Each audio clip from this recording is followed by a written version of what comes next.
The office was unusually quiet that week. The kind of silence that doesn't feel peaceful, but instead heavy. Suffocating. Since Gao Tu submitted his resignation, Shen Wenlang hadn't slept properly for days. His nerves were frayed, and his temper had grown sharp, cutting at anyone who came too close. One afternoon, in the middle of yet another restless day, his frustration finally snapped. "Is there anything else you want? Don't bother me if you have nothing to do." His voice rang out cold and biting, the sound echoing against the walls of his office. The young secretary standing before him flinched.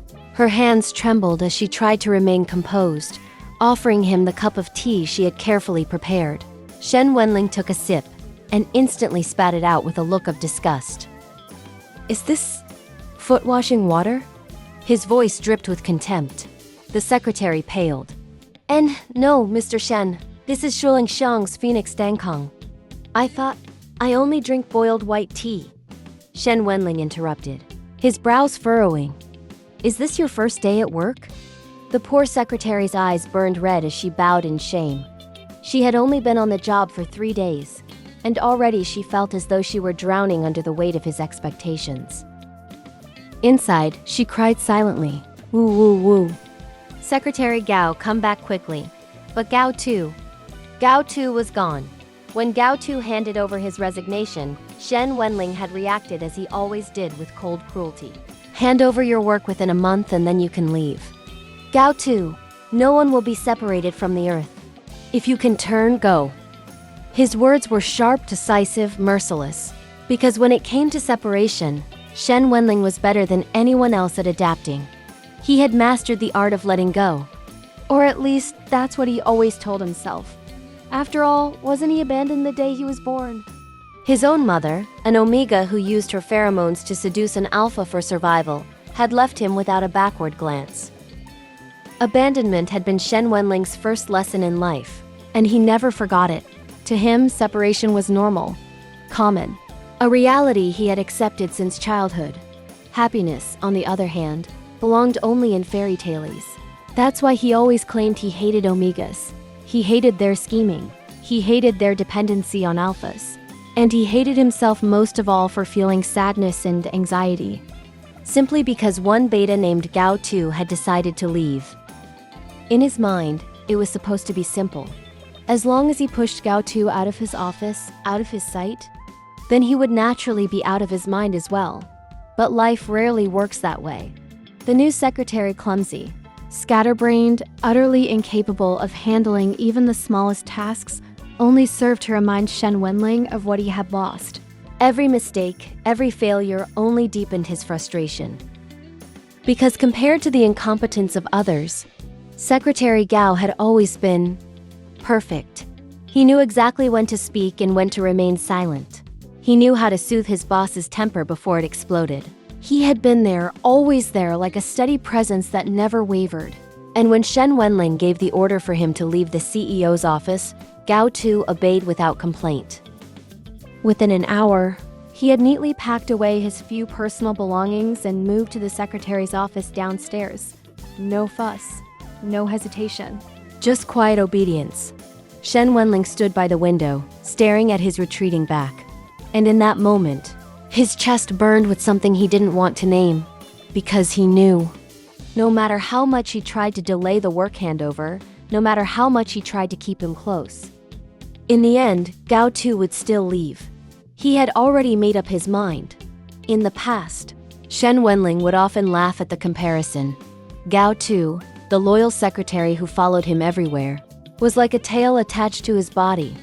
The world might wonder why someone as powerful, as handsome, as commanding as Shen Wenlang would tolerate such a clumsy tail at his side.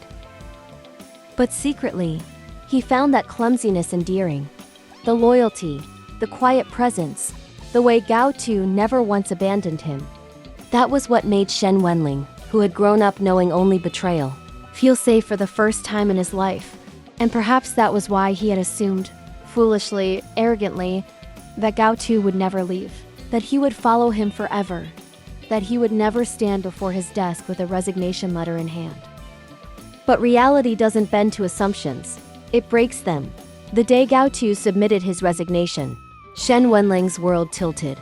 That beta, always with his head lowered, always speaking in a soft, hoarse voice, couldn't even look him in the eye as he said the words, and yet his resolve was unshakable. He was leaving, and the reason was an omega comma to Shen Wenlang. That was the ultimate betrayal. The weak, quiet man who had stood loyally by his side for years was abandoning him. For someone else.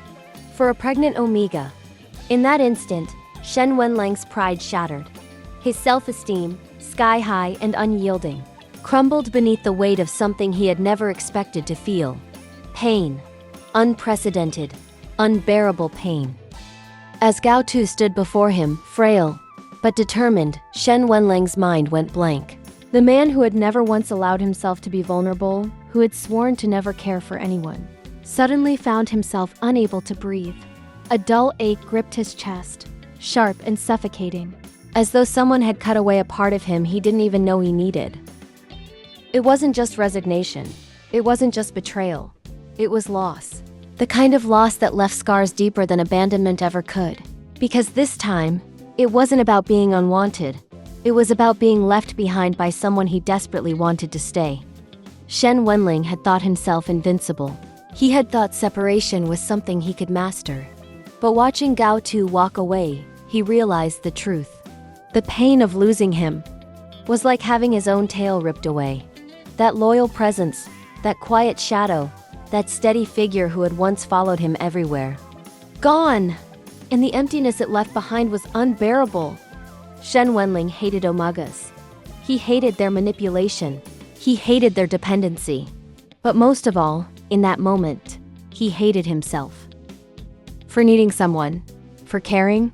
For aching so much that every breath felt like a punishment. And as he sat alone in his office, with only silence to keep him company, he finally understood what he had lost.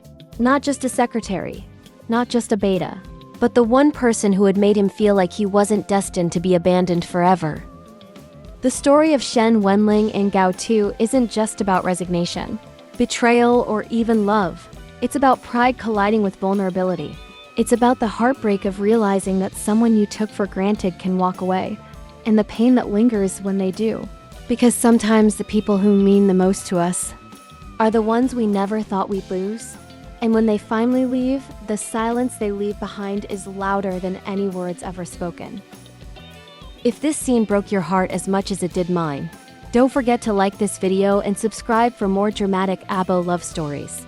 And let me know in the comments, do you think Shen Wenlang deserves another chance with Gao Tu?